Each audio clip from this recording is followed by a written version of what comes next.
Hey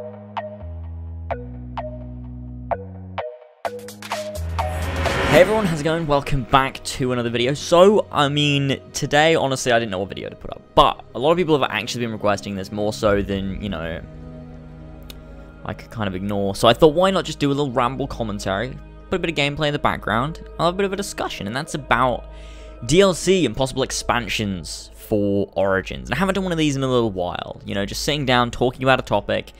And I'll try to edit this as little as I possibly can, just so it's, you know, one of those videos where I can kind of just ramble on, talk about something, and we'll see where it goes. But a lot of people have been saying, you know, it's classic Ubisoft. They've been, you know, showing DLC before the game's even out. We've got, you know, the secrets of the first pyramids. We've got, you know, we've got things like the bonus packs and things like that, like armor and weapons and pre-order bonuses and la da da da da.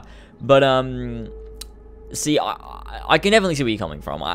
The thing for me regarding DLC and expansions that I will always look to as the model that every company should follow, in terms of marketing, in terms of production, etc., is The Witcher 3. Because, and I'll always compare it to this, because CD Projekt Red, their work ethic, their marketing, the way that they produce content, the way that they work towards content, they do it incredibly well. And that's something that Ubisoft should really look to follow, and I think it's something that Guerrilla has really followed with Horizon Zero Dawn. And that's awesome, because the way that The Witcher did it, if you haven't played The Witcher 3, it's this huge open world game that's just fucking massive, biggest thing you can ever play. To me, it's bigger than Skyrim, in terms of definitely world size, but in terms of depth of quests, things like that, it's next level to Skyrim. Skyrim's always going to hold an incredibly special place in my heart, and it's very hard to take it off that mantle that it's on. But I can say completely that The Witcher 3 is probably the best game ever made.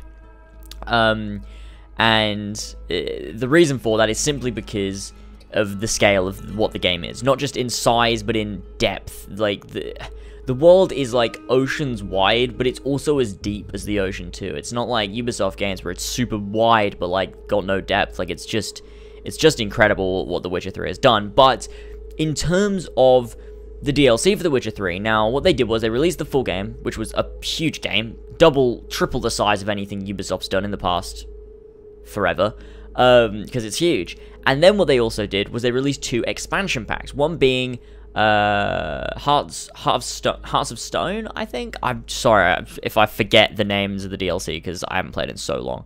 And the other one was Blood and Wine. And now, Hearts of Stone was just a nice quest line with a few side quests, bonus additions in the normal world of The Witcher 3, with some new additions and new characters, things like that. It was about 20 hours long, which is, again, that's longer than, like, you know, a main, like Assassin's Creed Syndicate's main story, which is insane, and that's a DLC.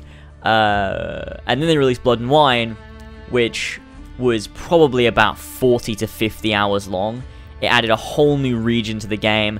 It was like a game on its own, honestly. It was a big, the DLC of Blood and Wine, to me, and I think it's factual, is it's bigger than The Witcher 2. And that's insane. They made a DLC for The Witcher 3 that's bigger than the game prior to The Witcher 3. Like, that's insane. And Horizon Zero Dawn has adopted this somewhat in terms of model. We don't know entirely yet what the DLC will entail. It's called the Frozen Wilds, the Horizon Zero Dawn. And essentially, it's a DLC in which Aloy goes to a new area of the world, so it's kind of like Blood and Wine in that sense. You get a new open world with a bunch of new side quests, characters, storylines, things to collect, etc. And that's a very Blood and Wine-esque thing. Now, I don't think it's gonna be 50 hours long. I think we'd be lucky if it's 20 hours long. But regardless, that is pushing it. That's a DLC. Like, I am happy with a DLC if it's 10 to 15 hours long. I think that is incredible for a DLC. So anything longer than that is just insanity. Because DLC is DLC. You're paying like this tiny bit of money for, like, just a little bit of addition. You know, sometimes, you know, it's like £10 on, you know, and you're getting like 10 hours of content. Yeah, of course I'm gonna pay that. That's great. You know, I pay £10 to buy a movie off of a store. You know, possibly. You know, so, you know, 10 hours of new content for £10? Yeah, of course. And that's that. And so that's the kind of model that I like, is the way The Witcher 3 did it.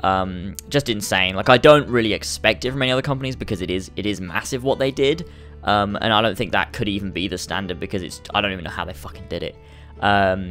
But as for Assassin's Creed Origins, now, will they do this same thing? I mean, we've already seen a few little bonus things here and there, you know, regarding Origins, and a lot of people are mad at that, because obviously the game's not even out and they're already showing off DLC. However, they haven't shown an actual DLC expansion, like something like Jack the Ripper, something like Dead Kings, something like the Tyranny King Washington, etc. Which is good, and I hope they don't show anything. I hope we don't get any announcement of any kind of expansion pack until the game's been out for a little bit. And then, boom, here we go.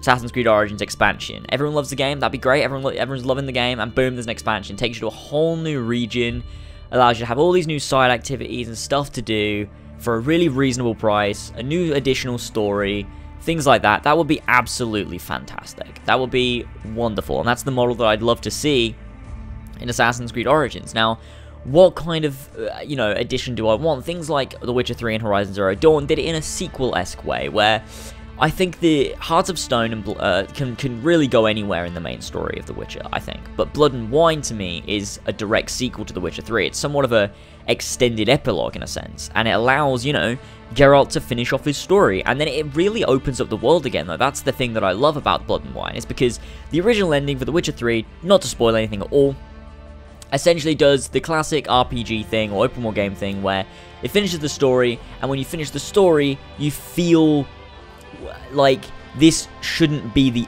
end. Like, I mean, I shouldn't be continuing. This should be the end point. I should stop now, because it feels wrong to be going back and doing side quests. It feels like you've been loaded back to a save before you finish the game, and it all feels kind of fake, and you're like, oh, I already know I finished the game, this feels weird, and it kind of breaks immersion. Whereas when you finish Blood and Wine, it's the story's over, but Geralt is there, and he's like, okay, well, now I've still got things to do, I've still got plenty to do, and it doesn't wrap up his story, which is good, because that means it gives you a chance to explore the world, explore these other quests. And it's something that I really disliked about Horizon, was that when you finish the main story of Horizon, it reloads you before the end of the game. And I'm like, that is, like, are we in 2005? What are we doing here? That's not how the game should end. And I really hope that's not the case with Origins. I hope it feels...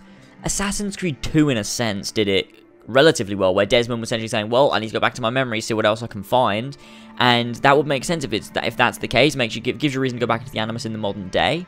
But then also within Origins, I want a reason for Bayek to still be exploring. I don't want it to feel like his story's over. There's a little bit of leeway there, because of course it is an Animus, so with the case of an Animus, you can, you know, just choose to re-enter another memory, and it does make sense and doesn't necessarily break immersion, but I still would like it there, just to stay immersed in the world of, you know, ancient Egypt, because who doesn't want to be immersed in ancient Egypt? And that's the kind of thing I want for the DLC, is I want it to maybe be a side story, but it could also be a continuation of the main story. Like, it doesn't have to be a direct sequel that would essentially lead into the next story of the next game, but you could have a nice sequel, very similarly, actually, to Dead Kings. Dead Kings, I think... Dead Kings, combine it with RPG style, Blood and Wine, Frozen Wilds, Hearts of Stone sort of thing. That would be wonderful for Assassin's Creed Origins. I think give us a new area to explore. Give us the next chapter in Bayek's life. After he's established the Brotherhood now, what's he going to do next? What are we going to get next? That's what we need to find out. Give us a bunch of new side quests, new weapons and things to collect in the world. Maybe give us a little bit of a new gameplay mechanic, because that's something that The Witcher 3 did, gave us various like mutations and things that were new and added in specifically for the DLC.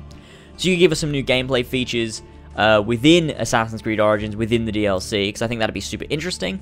And, I mean, that's really all I'm asking for. And again, it can be 10 to 15 hours. It can be, I say main story can be 8 to 10 hours long for a DLC. Like, that is ampable, like, that's fine. And I think that in terms of side quests, that should add a bunch of bulk to it. We need a lot of side quests and things like that, and it seems they're doing the right thing with the main story.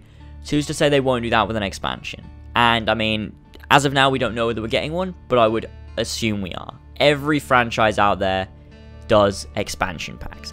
Every franchise out there does expansion packs and DLCs, and Ubisoft especially. So if everyone loves Origins, and even if everyone doesn't love Origins, I guarantee we'll get some kind of DLC and expansion. And essentially what I talked about in this video is the kind of thing I'd like to see for that. But if you guys enjoyed, go ahead and hit that like button. if you enjoyed. Hit the subscribe button to stay up to date, and go ahead, comment down in the comment section below. Let me know your guys' thoughts on, you know, possible expansions of DLC. This was a very chill video. I hope you guys aren't too bored by it. I didn't really know what to make today, but people have been asking for it, and I was like, why not just sit down, have a chat? You can just listen to it in the background while you're playing a video game, something like that.